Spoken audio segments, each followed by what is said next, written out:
Hari ini kita mau berbicara tentang anugerah pengudusan.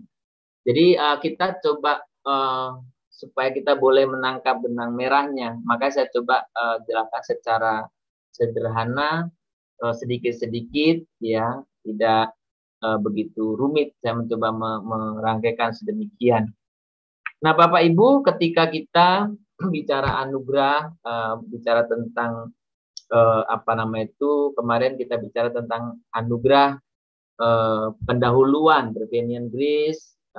Pertemuan terakhir kita bicara tentang anugerah pembenaran, ya, pembenaran. Jadi kita memasuki pintu. Anugerah pendahuluan masih di teras, anugerah pembenaran ini di pintu, mau masuk pintu, ya. Dan hari ini kita belajar tentang anugerah pengudusan. Nah, anugerah pengudusan sering disebut sebagai artinya agama itu sendiri. Jadi ini berarti yang utama. Ya, jadi kalau kita memperhatikan di dalam gambaran itu, kalau Bapak Ibu perhatikan di sini kan prevenient grace di sini, ya kan? Teras di sini. Kemudian kemarin kita berbicara di sini pembenaran, pintu. Nah, ketika kita berbicara pengudusan, itulah rumah itu sendiri. Rumah itu sendiri. Makanya ketika kita berbicara inti dari agama dalam pandangan Wesley, ya kekudusan itu sendiri. Jadi kekudusan. Jadi ketika kita diskusi malam hari ini, kita akan berbicara itu. Nah, tentu ada beberapa hal yang istilahnya membutuhkan pembahasan yang lebih mendalam lagi tentunya, ya. Saya hanya memberikan satu kerangka saja. Nah, saya akan mengawali satu cerita, saudara, yang dimuat di dalam buku Methodist and Society itu, ya. Ada satu cerita. Sekali waktu Bishop J. Lloyd Diesel, itu nggak tahu apa bacanya lah itu, Bishop Lloyd itu, dia menyampaikan sesuatu keputusan, menyampaikan sesuatu nasihat kepada hamba Tuhan yang tidak senang menerima keputusan penempatan, ya kan? Biasa itu kalau hamba Tuhan itu kan, kami kan biasanya kadang ditempatkan dulu, ada yang senang, ada yang tidak, ya. Jadi kepada hamba Tuhan yang tidak senang. Jadi pada waktu dia menyampaikan menasihati hamba Tuhan ini, pendeta ini, dia bilang gini, ketahuilah bahwa keputusan ini sudah dikuduskan melalui doa yang panjang, pergumulan yang lama, sehingga pastilah keputusan ini yang terbaik buat kalian. Kata Pak Bishop gitu. Dan lalu hamba Tuhan ini bilang, sepanjang sejarah, dia bilang, inilah pengajaran metodis yang paling buruk yang saya tahu. Jadi Bishop ini bingung. Loh, kok bisa gitu, Pak Bishop? Kan di dalam pengajaran metodis itu dibenarkan dulu, baru dikuduskan. Bukan dikuduskan dulu, bukan artinya dikuduskan dulu, baru dibenarkan. Jadi Bishop itu tercengang, ya. Oh, ternyata hamba Tuhan ini ngerti banget tentang prinsip pengudusan itu, ya. Jadi pengudusan itu berarti setelah pembenaran. Saya nggak tahu, Bapak Ibu bisa tangkap nggak ceritanya? Ya, karena tadi Pak Bishop ngomong kan, keputusan ini sudah dikuduskan melalui doa, melalui pergumulan yang panjang, ya. Sementara dalam konsep Wesley sebenarnya bukan dikuduskan dulu, baru dibenarkan, baru diiyakan, tapi dibenarkan dulu baru dikuduskan. Urutannya itu, ya, Bapak Ibu, ya. Nah, semoga bisa tangkap. Sebenarnya lucu ini, kalau yang ngerti lucu, tapi nggak tertawa ternyata berarti nggak lucu, ya. Tapi ini satu pemahaman yang kita perlu mengerti susunannya, ya. Prevenient grace, kemudian justifying grace, pembenaran, baru pengudusan, ya. Sanctifying grace. Jadi ada seperti itu polanya. Tapi kadang-kadang dalam kehidupan sehari-hari kita memahami seperti Bishop tadi, seolah-olah dikuduskan dulu, ya, baru dibenarkan. Padahal dibenarkan dulu, baru kuduskan. Jadi bukan kudus dulu baru benar, benar dulu baru kudus. Nah ini sebenarnya sejalan dengan kemarin kita diskusi kitab Taurat ya, kemarin ya.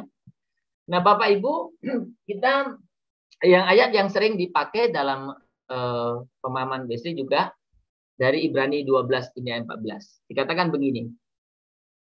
Berusahalah hidup damai dengan semua orang dan kejarlah kekudusan.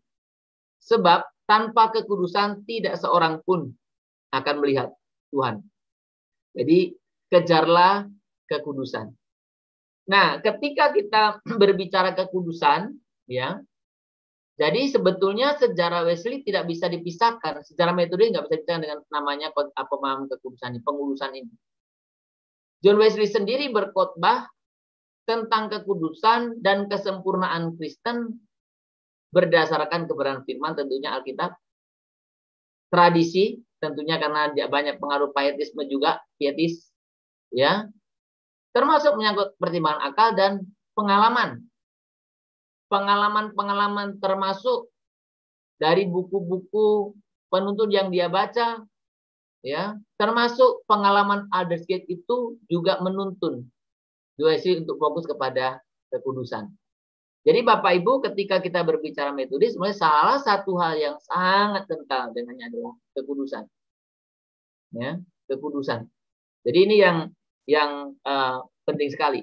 Nah, bahkan saudara, pengalaman Aldersgate sebetulnya ini bukan pengalaman akhir dari pergumulan John Wesley.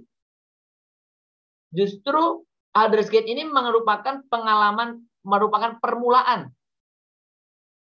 Yang lain di dalam pencariannya akan kesucian yang benar. Ya, bagi hati dan kehidupannya.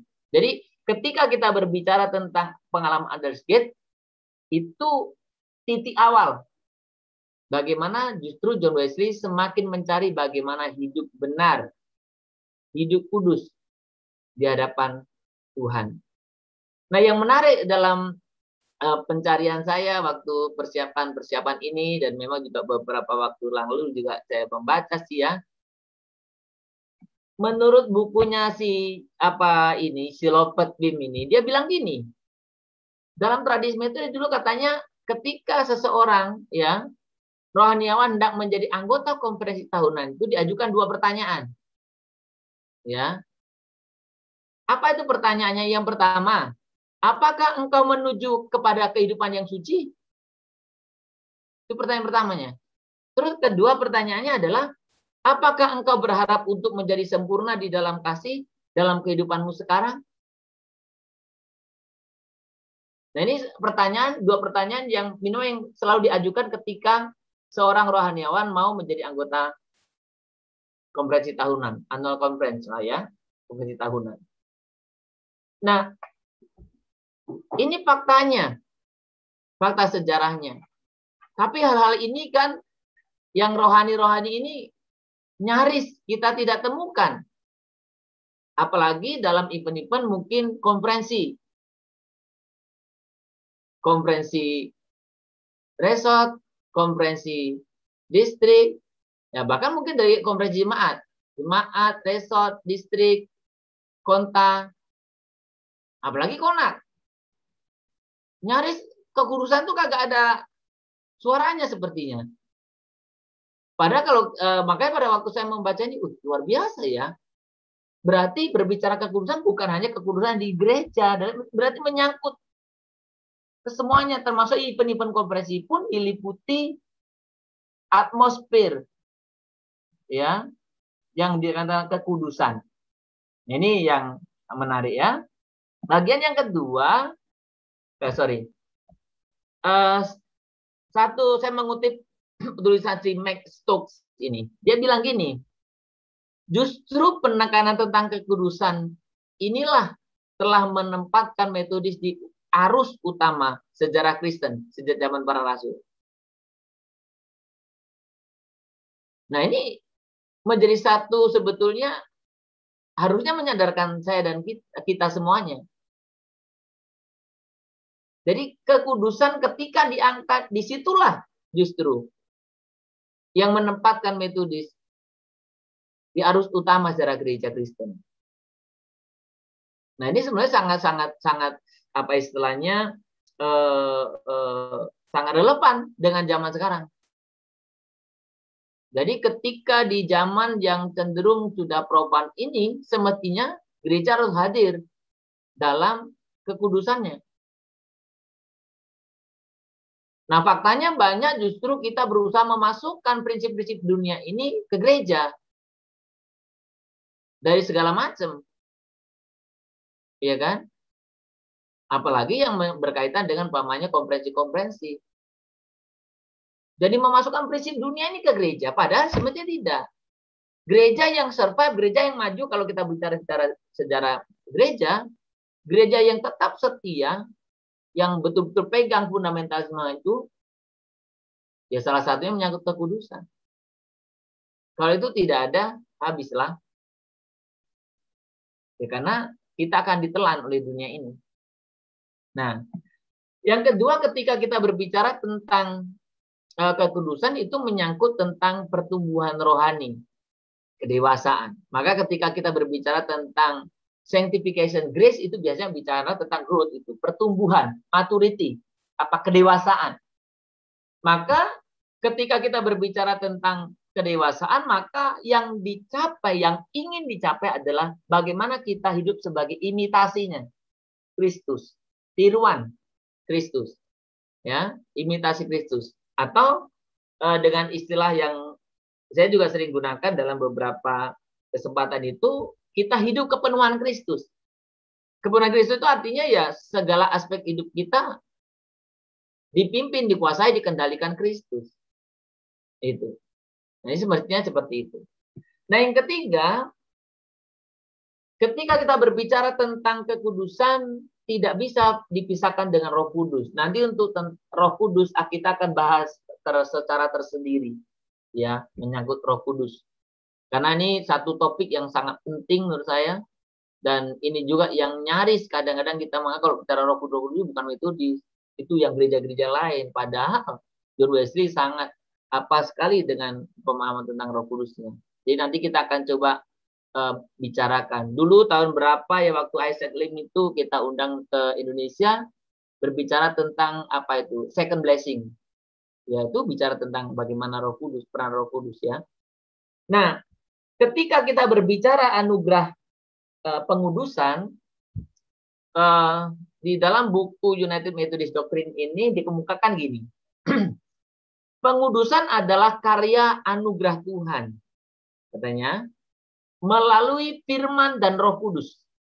Jadi pengudusan pun itu anugerah kan namanya. Makanya. Melalui apa? Firman dan Roh Kudus.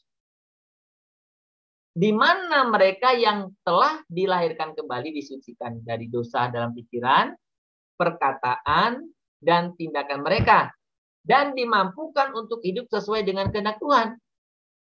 Dan untuk berjuang karena tanpa kekudusan seorang tidak akan melihat Tuhan. Itu dihubungkan dengan Ibrani tadi ya, Ibrani 12:14. Jadi artinya pengudusan, makanya istilahnya pengudusan kan. Jadi kita ini dikuduskan. Jadi bukan semata-mata sekedar karena perbuatan kita. Jadi John Wesley tetap memahami pengudusan pun anugerah dari Tuhan Allah. Tetapi kita perlu respon. Ya, meresponinya itu ya kalau bicara kekudusan. Nah, Bapak Ibu, ketika kita berbicara tentang kekudusan, ini berbicara tentang bagaimana kudus dalam pengertian itu dipisahkan, tidak terpengaruh. Jadi orang Kristen itu sebetulnya kan memang dipisahkan. Nah, itulah kalau kita memahami arti makna gereja kan juga sama kan, eklesia kan, exkaleo kan, dipanggil keluar. Jadi dari dunia ini dipanggil keluar, dikuduskan, kemudian kalaupun di dunia bukan untuk ikut dunia, tapi menjadi terang. Jadi makanya orang-orang Kristen semestinya hidup dalam kekudusan. Nah, tentu kekudusan ini bukan kekudusan dalam pengertian kita mengasingkan diri, bertapa, bukan. Tapi kekudusan justru bagi misi. dan pelayanan. Nah, makanya kalau kita memperhatikan kekudusan ini ya menyangkut semua aspek, itu menyangkut semua aspek. Dan John Wesley sangat disiplin ya menyangkut semua hal ini. Ya. Jadi kalau kita lihat John Wesley itu luar biasa dalam sisi ini ya. Bagaimana dia betul-betul ya bagaimana dia hidup ya khusus lah dari segala hal. Bagaimana dia disiplin termasuk nanti tentang serangan-serangan anugerah juga kita akan bahas terpisah karena itu cukup banyak dan saya ingin kita memahami lebih detail tentang beberapa hal itu. Tetapi kita melihat bagaimana John Wesley sedemikian. Nah, dalam konteksnya, konteks zamannya, ini kekudusan ini betul-betul nanti ada topik, salah satu topik itu kekudusan sosial, kita akan bahas juga. John Wesley ini betul-betul mengambil tindakan nyata untuk membuat orang-orang itu khusus. Misalnya, umpamanya, dia sempat minta izin pada pemerintah untuk dia bisa menertibkan orang-orang yang mabuk dan lain sebagainya. Jadi betul-betul apa istilahnya membawa dampak lah ya, khusus lah orang Kristen itu beda. Nah, ketika kita juga berbicara tentang kekudusan sebenarnya tidak bisa dipisahkan dengan kasih. Dalam pengertian gini, kita berbicara tentang kekudusan berbicara tentang kasih. Kasih yang aktif dan kasih yang betul-betul berkarya lah ya di dalam diri kita. Jadi maka di situ beberapa saya tuliskan tentang bagaimana kasih yang nyata dari setiap perilaku kita. Jadi karakter yang aktif dari pengudusan apa ya? Kasih. Ya kan? Nah, ketika kita mendengar khotbah John Wesley juga, John Wesley kan salah satu dalam khotbah di buku itu menekankan bagaimana manusia dunia. Dia memberikan itu ya, manusia duniawi. Berarti manusia yang manusia yang tidak memiliki pikiran takut akan Allah atau kasih terhadap sesamanya. Apakah ada demikian? Mungkin ada ya. Nggak takut kepada Allah, nggak mengasihi sesama, mau hidup untuk diri sendiri.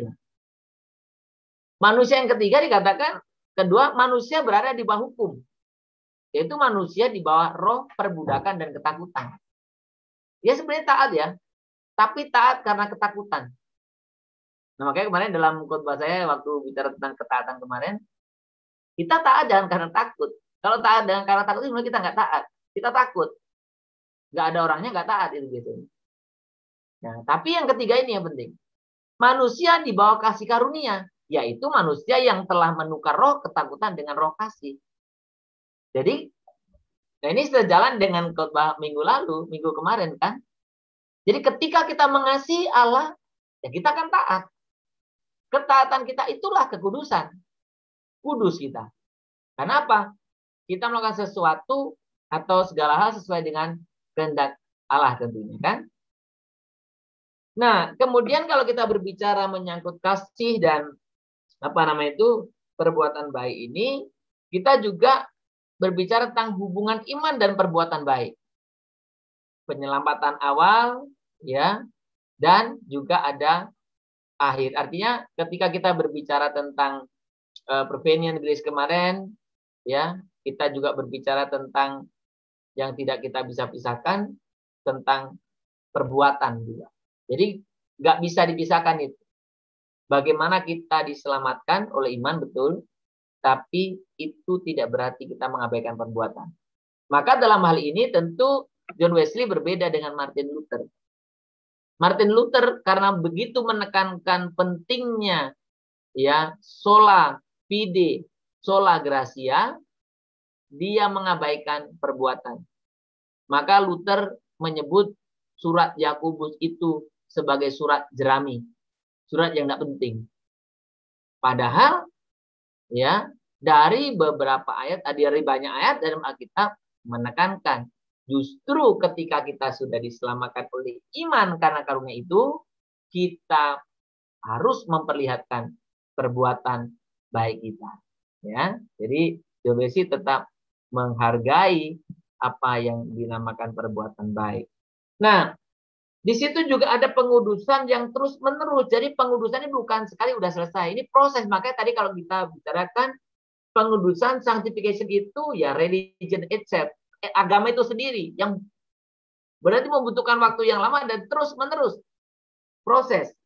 Nah, di sini juga pada masa itu tentu menghadapi dua konsep besar yang bicara monergisme dan sinergisme. Nah, kalau monergisme berarti dari diri sendiri.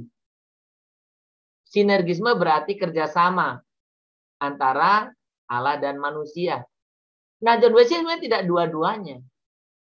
Karena ketika John Wesley berbicara tentang pengudusan, yang diutamakan dari manusia itu responnya.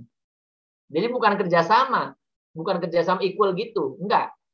Ya, tapi bagaimana semua itu melulu anugerah Allah. Kemarin ingat waktu bicara imputasi dan impartasi, ya kan? Jadi di satu sisi Allah yang memberikan karunia, tapi di sisi lain Allah mengendaki atau merindukan respon kita. Ya, jadi tidak sama persis dengan sinergisme, ya tidak juga, apalagi monergisme. Ya. Nah, yang bagian ketujuh itu dikatakan ketika berbicara tentang pengudusan. Nah, jadi orang Kristen atau orang yang sudah lahir baru harus melakukan hal-hal yang baik, ya. Jadi hal-hal yang sederhana. Maka kalau kita memperhatikan kehidupan John Wesley pun memperlihatkan kehidupan yang sederhana, ya. Saya kalau membaca cerita John Wesley ini luar biasa, ya. Dari segi apapun tuh sederhana. Maka dia berani katakan kan, kalau saya nanti mati, kamu menemukan uang berapa jumlahnya itu, lebih dari sekian, ya, sebutlah saya perampok. Ya, dia memang hidup sederhana, ya, hidup sederhana. Jadi puasa kuat, ya kan, pelayanan kemana-mana, ya. Jadi John Wesley sendiri sangat menghargai kesendirian. Tentu pengaruh Moravian, pengaruh Pietisme sangat kuat juga dalam dirinya. Ya, maka kalau kita nanti membaca, nanti kita akan bicara sarana-sarana anugerah itu dalam topik tersendiri karena cukup panjang. Saya mau jadikan satu tadi, tapi itu cukup panjang, nanti kita jadi kehilangan ini. Jadi nanti kita akan bahas sendiri. Kan salah satunya kan ya jangan mencelakakan orang, lakukan yang baik. Itu juga sarana anugerah. Jadi kita belajar untuk tidak mencelakain orang, ya, kita belajar untuk lakukan yang baik, ya. Maka siapa yang kemarin suka kutip? Oh, Pak Simamora ya suka kutip, ya. Kalau kamu tahu, ya, hal yang baik kamu nggak melakukannya, dosa, ya. Jadi kita melihat kebenaran ini. Nah, tentu Bapak Ibu ketika kita berbicara tentang konsep anugerah pengudusan ini, ada hubungan eratnya dengan nantinya bicara tentang doktrin kesempurnaan. Nah, tetapi Bapak Ibu, ketika kita bicara tentang kekudusan juga, ini bukan bicara sesuatu yang abstrak sebenarnya. Justru bicara sesuatu yang konkret dan meliputi semua aspek. Ada satu pertanyaan yang sering John Wesley tanyakan dan dia sering jawab sendiri. Kalau orang jawab dia salah, jadi dia luruskan jawabannya. Dia suka bertanya gini, mengapa engkau tidak bahagia? Katanya kan. Jadi biasanya orang yang jawab, ya mungkin ini, mungkin itu, ada banyak alasannya. Tapi banyak John Wesley luruskan gini, mungkin saja oleh karena situasi yang lain sedang terjadi. Tetapi alasan yang paling utama adalah bahwa engkau tidak kudus. Jadi ternyata salah satu hal yang membuat kita nggak bahagia karena kita nggak kudus. Ini saya pikir-pikir benar juga lah. Karena ada dosa kita, ada ketidakkudusan kitanya, kita nggak bahagia.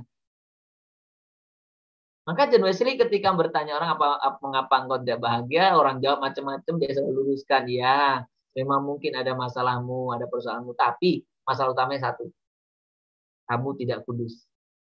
Ini satu hal yang yang menarik lah bagi saya kalau waktu membaca ini. Luar biasa ya. Jadi itu kita bisa lihat di dalam bukunya siapa itu ada ditulis dalam jurnal apa namanya itu, John Wesley ya. Nah, nanti tentang sarana-sarana apa istilahnya anugerah kita akan kita akan bahas tersendiri terpisah ya.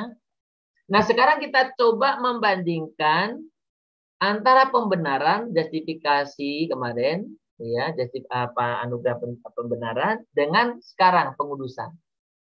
Jadi secara perbandingan berarti ketika pembenaran kan itu pintu. Berarti dalam masa pengudusan ini ya sudah berlalu pembenaran kan.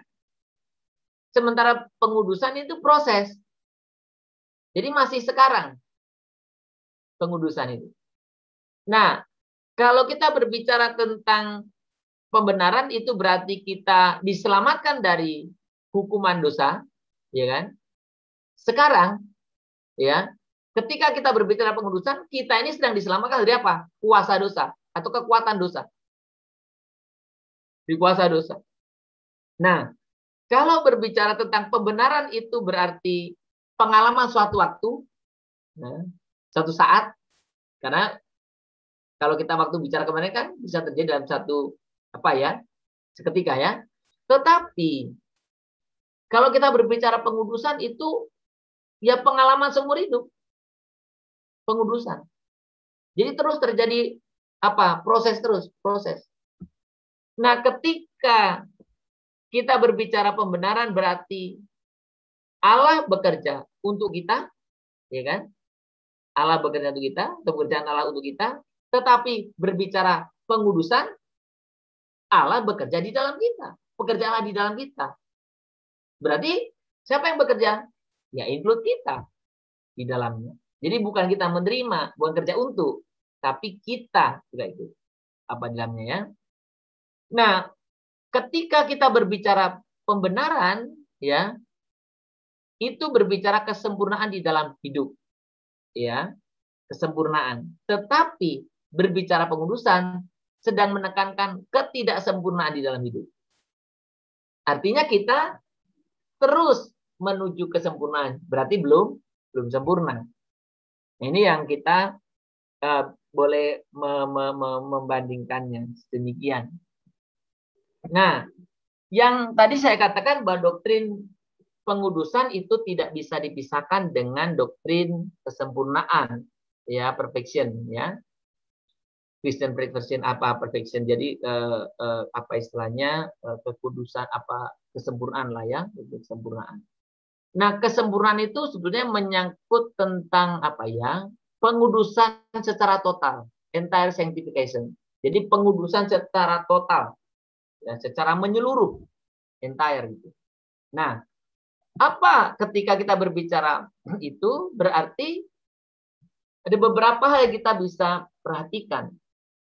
Berarti ketika kita berbicara kekudusan, berarti sempurna tanpa dosa. Ya kan?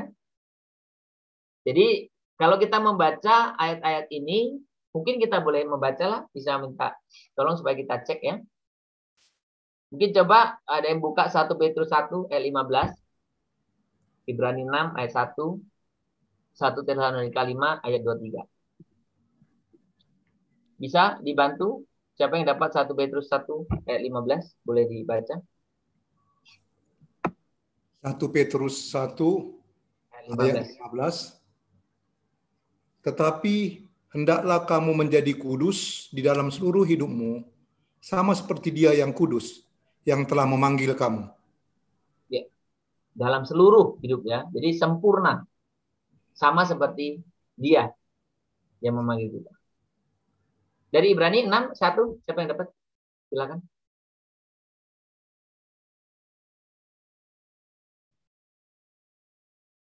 Siapa saja dapat ini? Ibrani 6 ayat 1.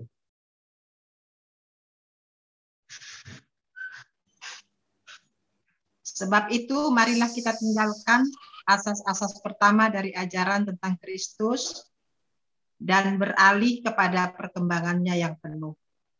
Ya. Janganlah kita meletakkan lagi dasar pertobatan dari perbuatan-perbuatan yang sia-sia dan dasar kepercayaan kepada Allah. Ya, perhatikan tadi saya menekankan, terima kasih Bu ya, menekankan bahwa bicara kekudusan atau pengudusan itu berbicara apa? Pertumbuhan, kedewasaan, maturity. Jadi maka ayat ini menekankan tentang bagaimana kita semestinya mengalami perkembangan yang penuh, maksimal, optimal. Gitu. Oke, yang 1 Tesalonika 5:23. Semoga Allah damai sejahtera menguduskan kamu seluruhnya, dan semoga roh, jiwa, dan tubuhmu terpelihara sempurna dengan tak bercacat pada kedatangan Yesus Kristus Tuhan kita. Ya, ini sempurna. Jadi betul-betul berbicara tentang keterpisahan total dari dosa di dalam hati kita. Saya terjemahkan dosa batin. Kemarin memancing bertanya jadi inner sin, dosa di dalam hati kita lah, dalam diri kita. Akar dosa, dosa asal, dan pembersihan menyeluruh dari tubuh, pikiran, dan roh kita. Jadi betul-betul kudus gitu. Wah, luar biasa ya kalau kita lihat ini. Nah, yang kedua, ketika kita berbicara kesempurnaan, itu berbicara kasih yang sempurna. Ya, berarti menyangkut mengasihi Allah dan manusia, bahkan musuh sekalipun, dengan sempurna tentunya. Jadi makanya kita berbicara kudus itu kan berarti menyangkut ketaatan. Berbicara ketaatan bukan karena takut, tapi karena kasih. Maka ketika kita sempurna dalam kasih, kita sempurna dalam ketaatan. Sempurna dalam ketaatan berarti ya kudus. Namanya seperti itu ya. Nah, yang ketiga, berbicara kesempurnaan atau perfection itu, perfection bicara tentang kesempurnaan sebelum kematian. Jadi ini yang kita sedang bicarakan itu present bentuknya, sekarang. Ya. Jadi sekarang apa bentuknya ya, berbicara tentang sekarang sebelum mati. Ya, kalau sudah mati enggak ini lagi ya. Nah, kesempurnaan yang relatif. Ya, ini juga mengingatkan kita bahwa sekalipun tadi bicara kudus, total, tapi relatif artinya gini. Bukan kesempurnaan yang absolut sebelum kematian. Maka kalau Paulus kan juga katakan demikian kan. Ya dalam Filipi itu ya. Aku katakan semua ini bukan seolah-olah aku sudah mendapatkannya. Tapi ini yang kulakukan. Aku melupakan apa yang di belakangku dan berlari-lari. Jadi mengejar tujuan itu. Jadi bukan kesempurnaan yang absolut sebelum kematian. Kemungkinan ketidaktahuan, kesalahan, keselamatan, dan pencobaan yang masih kita alami ada. Ya. Jadi makanya kemarin ketika kita berbicara tentang perbandingan itu, ya, Jodosi sangat menekankan kan bagaimana ke apa istilahnya, kalau Calvin kan mereka menekankan tadi kemarin itu kesempurnaan orang-orang kudus ya, yang ada doktrinnya itu. Tapi kalau Jodosi justru ya kita pun semua bisa kudus tapi tetap terus harus berjuang. Nah, yang kelima ini kesempurnaan sebagai proses. Tadi yang saya kutip ya, terus berjalan maju menuju target kesempurnaan yang mutlak. Itu setelah nanti kematian lah ya, sempurna total itu. Nah, ketika kita berbicara tentang pengudusan, berbicara tentang kesempurnaan, sebenarnya kan sedang berbicara tentang pemulihan gambar yang dulunya sempurna. Tapi karena dosa, rusaklah gambar itu. Maka berbicara kekudusan, pengudusan berarti bicara tentang pemulihan gambar. Pemulihan keseluruhnya. Apa itu? Political image-nya, natural image-nya, maupun moral image-nya. Ya, jadi dipulihkan. Ya, maka tadi salah satu penjelasan tentang pengudusan adalah ya menjadi imitasi, tiruan Kristus, menjadi hidup kepenuhan Kristus. Kira-kira seperti itu. Nah, akhir dari doktrin tentang pengudusan, ya, kemudian tidak bisa dipisahkan dengan kesempurnaan adalah glorifikasi atau kemuliaan. Inilah akhir perjalanan kita, ya kan? Jadi pengudusan itu sendiri, pengudusan adalah agama itu sendiri. Tapi ketika kita berbicara kemuliaan, ya akhirlah dari perjalanan kita hidup di dunia ini kan, hidup di dalam dunia ini. Maka apa yang kita lakukan atau tidak kita lakukan di dalam hidup ini membentuk kita untuk hidup yang akan datang. Maka ketika kita berbicara tentang transformasi, ya dimulailah dari hidup ini, dari sekarang, ya kan? Banyak kita tidak begitu peduli sekarang, tapi ingin sempurna ketika nanti meninggal. Mana mungkin, mulai aja belum. Justru proses pengudusan itu harus kita respon dari sejak di dunia ini. Sehingga ketika nanti kita dipanggil Tuhan, ya sempurna, ya kan?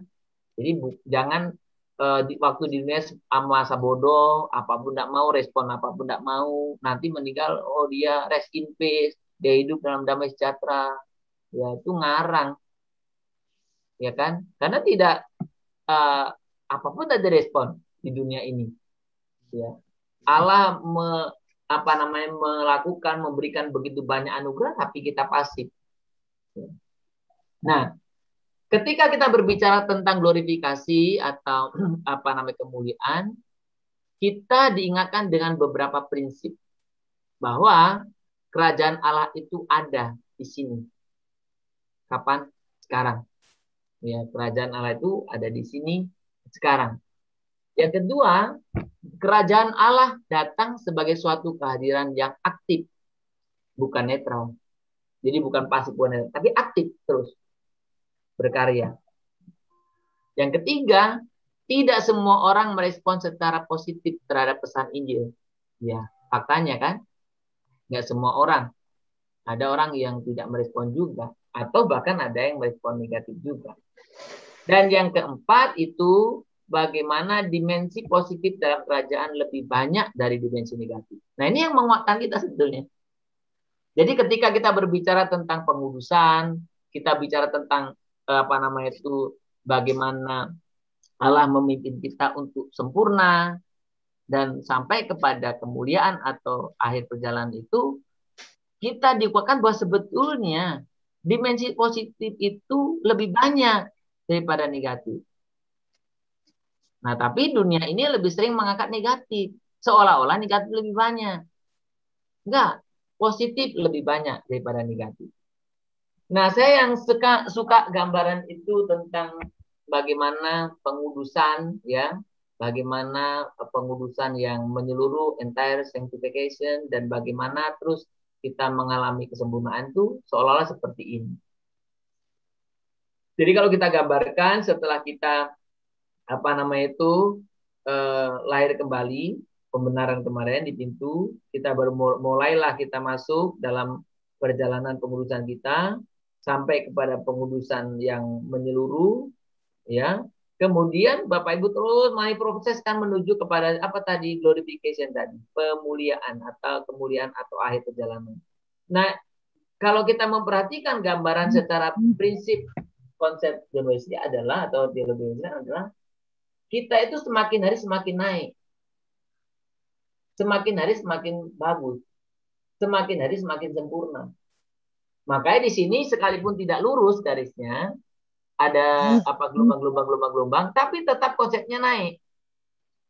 Jadi kita mengalami growth in grace, terus pertumbuhan dalam anugerah. Jadi bukan turun naik, ya, naik sebenarnya. Karena turun pun naik pemahamannya. Jadi satu hal yang menurut saya sangat menguatkan kita juga. Jadi bagaimana Allah ini kita, ya. Nah, sekarang kita melihat perbandingan ketiganya. Tadi kan melihat perbandingan antara pembenaran, kemudian pengudusan. Ya, sekarang kita bandingkan pembenaran, pengudusan, dan kemuliaan di akhir perjalanan. Tadi pembenaran itu masa lalu, pengudusan itu masa sekarang, tapi pembenaran itu masa yang akan datang. Sorry. Kemuliaan, glorification itu berarti masa yang akan datang. Ya kan? Tadi kalau bicara pembenaran itu berarti kita diselamatkan dari hukuman dosa. Pengudusan berarti kita diselamatkan dari kuasa dosa. Ya. Ketika kita berbicara tentang kemuliaan atau glorification, kita akan diselamatkan dari kehadiran dosa. Jadi kalau kita berbicara tentang berarti kita perlu sempurna, nggak ada lagi dosa, nggak ada di dalam diri kita, ya kan? Nah, menyangkut tentang pengalaman, tadi pembenaran berbicara sekali waktu, pengalaman yang sekali waktu itu, ya, suatu waktu. Kemudian pengurusan bicara tentang pengalaman yang terus menerus kasarnya sepanjang hidup. Tapi bicara tentang glorifikasi, bicara tentang pengalaman yang kekal, gitu ya. Kalau tidak kita berbicara tentang pembenaran itu berarti menyangkut tentang status kita, posisi kita kan. Pengudusan berarti kontinuitas terus-menerus, dan bicara tentang pemulihan atau glorifikasi berarti menyangkut apa? Akhir. Finalnya. Seperti itu ya. Nah, ketika kita melihat bagaimana pembenaran itu tadi saya jelaskan bahwa bagaimana pekerjaan Allah untuk kita, pengudusan bagaimana pekerjaan Allah di dalam kita, ya. Sekarang kemuliaan adalah pekerjaan Allah kepada kita. Nah, ini satu hal yang berbeda ya. Dan sama tadi yang terakhir, kalau pembenaran itu berarti menyangkut kesempurnaan di dalam hidup, pengudusan berarti mengingatkan kita bahwa hidup kita ini nggak sempurna, tapi pemuliaan atau kemuliaan atau glorification mengingat apa? Kesempurnaan di dalam hidup yang akan datang. Jadi kehidupan kita yang akan datang. Ya, jadi kira-kira seperti itu ya. Jadi kalau kita membandingkannya seperti ini ya. Jadi kita ketika dibenarkan dari saya sudah jelaskan di depan ya. Kira-kira seperti inilah gambarannya. Ya, Bapak Ibu, itu yang saya boleh sampaikan menyangkut doktrin anugerah pembenaran. Sekali lagi saya mencoba menyampaikan sepenggal sedikit ya, untuk kita bisa mendapatkan satu gambaran yang menyeluruh.